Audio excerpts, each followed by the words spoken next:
Peshawar high court ने PTI को बल्ले का निशान वापस दे दिया।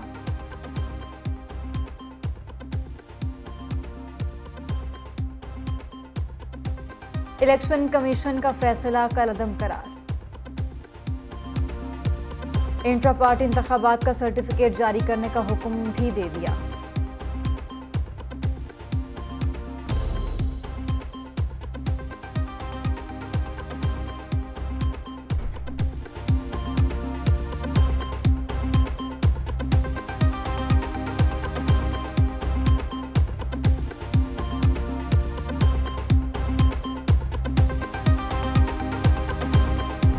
सिर्फ हमें टारगेट किया गया और सिर्फ हमसे निशान वापस ले लिया गया था। अल्हम्दुलिल्लाह बर वक्त फैसला आया है। अब इंशाअल्लाह ताला कल हम अनाउंस करेंगे अपने टिकटों का।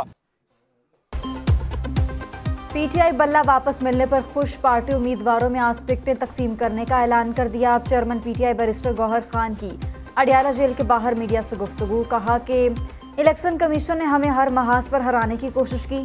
पेशावर हाईकोर्ट ने हमारे बल्ले का निशान बहाल कर दिया।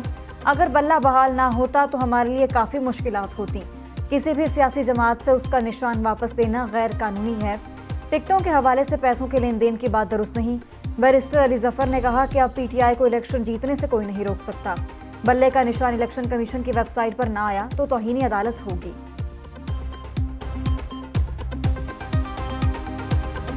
अगर पाकिस्तान तहरीक इंसाफ के ये वकला समझते हैं कि ये सियासी जमात जो है ये उनकी बादशाहत है, उस पर वो मनोवन उसके हुक्मरान हैं, वो जो फैसला करें उसके हक बजानिब है, तो ये नहीं होगा।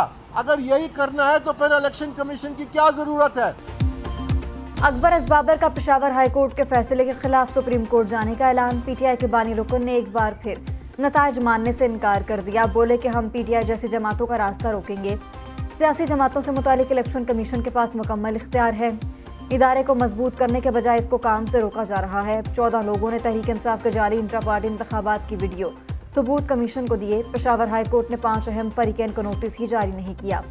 हमें बुलाते तो सबूत पेश करते।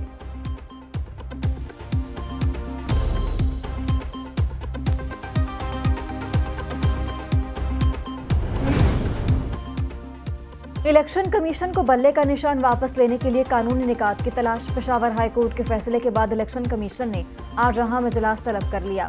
अदालती फैसले पर मुशावरत और फैसला चैलेंज करने पर गौर होगा। इलेक्शन कमीशन का लॉ विंग पेशावर हाईकोर्ट फैसले के कानूनी निकात पर ब्रीफिंग देगा। Chief election commissioner Sikandar Sultan Raja की जेर सरबराही होने वाले इजलास में कमीशन के 4 मेंबरान और स्पेशल सेक्रेटरीज शरीक होंगे।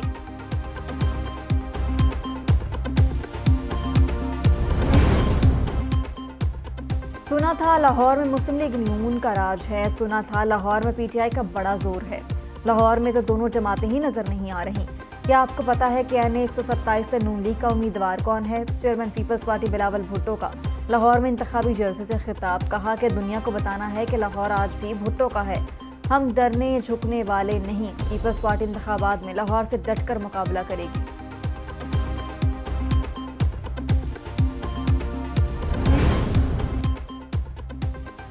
लाहौर में नवाज शरीफ और यास्मिन राशिद में जोड़ पड़ गया। पीटीआई रहनुमा को NA 130 से इलेक्शन लड़ने की इजाजत मिल गई। अपैलेट ट्रिब्यूनल ने रिटर्निंग ऑफिसर का फैसला कलअदम करार देकर कागजात नामजदगी मंजूर कर लिए। 2018 के इंतखाबात में नून लीगी उम्मीदवार वहीद आलम ने यास्मिन राशिद को हराया था। अब 2017 में बेगम कुलसूम नवाज ने पीटीआई रहनुमा को 20,000 वोटों के मार्जिन से शिकस्त दी थी। 2013 में भी यास्मिन राशिद को हल्के से हार का सामना करना पड़ा था।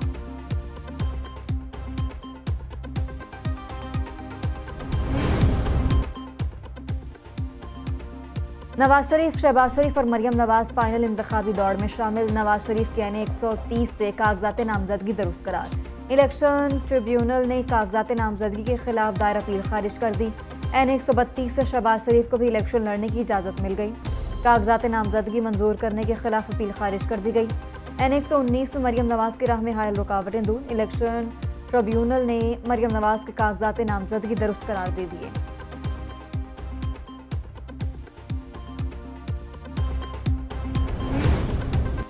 अपैलेट ट्रिब्यूनल ने बानी पीटीआई को रेड कार्ड दिखा दिया। बानी पीटीआई को NA 122 से इलेक्शन लड़ने की इजाज़त न मिली।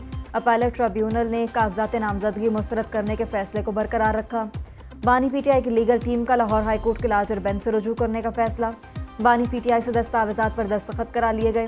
उधर परवेज इलाही और मोनस इलाही भी इंतखाबी दौर से बाहर हो गए। अपैलेट ट्रिब्यूनल ने परवेज इलाही के 4 हलकों से दरखास्तें खारिज कर दी। दूसरी तरफ कागजात मुस्तरद होने पर शाह महमूद कुरैशी, हम्माद अजहर, सनम जावेद ने लाहौर हाईकोर्ट में दरखास्तें दायर कर दी।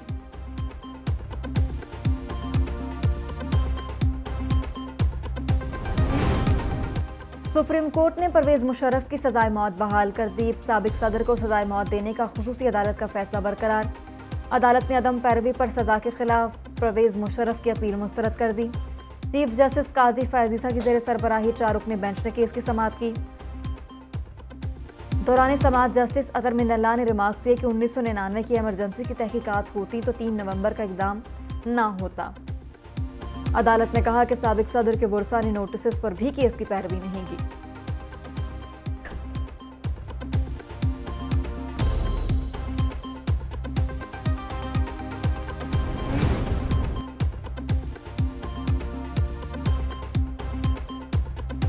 सुप्रीम कोर्ट के जज जस्टिस मज़ाहिर अली अकबर नकवी ने इस्तीफा दे दिया। ऐवान सदर को जस्टिस मज़ाहिर अली नकवी का इस्तीफा मौसूल।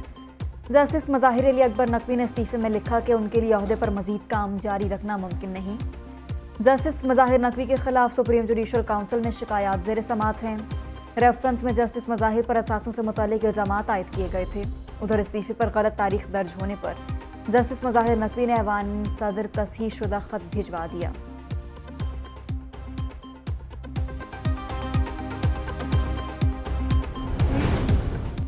तहरीक इंसाफ ने बल्ले के लिए सुप्रीम कोर्ट में दायर पटिशन वापस ले ली। दौरान समाअत बैरिस्टर गौहर ने कहा कि हम ये दरख्वास्त वापस लेना चाहते हैं। चीफ जस्टिस काजी फैजीसा ने पूछा कि आप कौन हैं? बैरिस्टर गौहर ने जवाब दिया, मैं दरख्वास्त गुजार का वकील हूँ।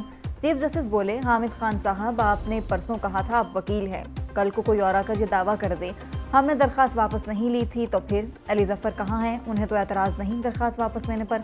हामिद खान ने कहा कि अली जफर इस वक्त पेशावर हाई कोर्ट में हैं, उन्हें केस वापस लेने पर कोई एतराज़ नहीं। अदालत ने दरख्वास्त वापस लेने की बुनियाद पर निपटा दी।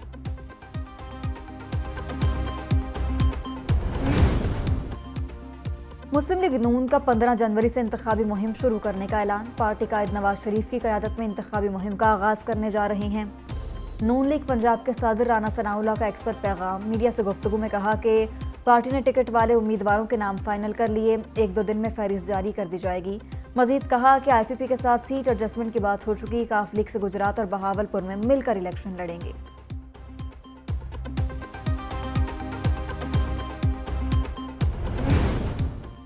सियासतदानों को सिंध में सियासी इत्तेहादियों की तलाश। मुस्लिम लीग ज़िया के सरबराह एजाजुल हक की MQM रहनुमाओं से मुलाकात। मीडिया से गुफ्तगू में कहा कि हमारी मईशत और सिक्योरिटी रिस्क पर लगी है।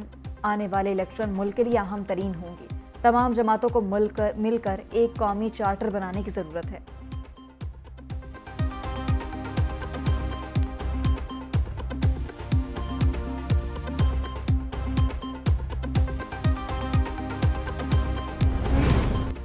मौलाना फजलुर रहमान अमन के सफ़ीर बन गए। सरबराह जेजुआई के तालिबान सुप्रीम लीडर मुल्ला हेबतुल्लाह अख्वानज़ादा से तफसीली गुफ्तगू। दोनों रहनुमाओं का खित्ते में अमन व अमान के क़याम पर इत्तेफाक। ज़राए के मुताबिक मौलाना फजलुर रहमान और हेबतुल्लाह अख्वानज़ादा की मुलाकात काबुल से बाहर हुई। दोनों रहनुमाओं ने मुलाकात में बाहमी राबते बढ़ाने पर इत्तेफाक किया।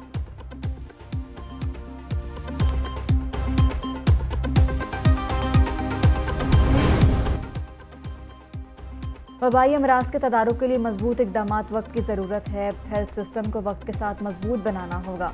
दुनिया भर में मुश्तरका तहकीक से वबाई अमराज के इलाज का तरीक़ाकार तलाश करना होगा।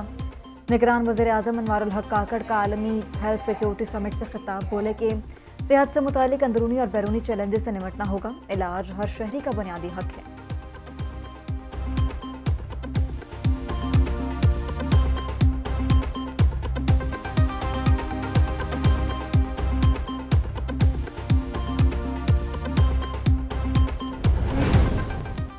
पंजाब में सर्दी की शदीद लहर।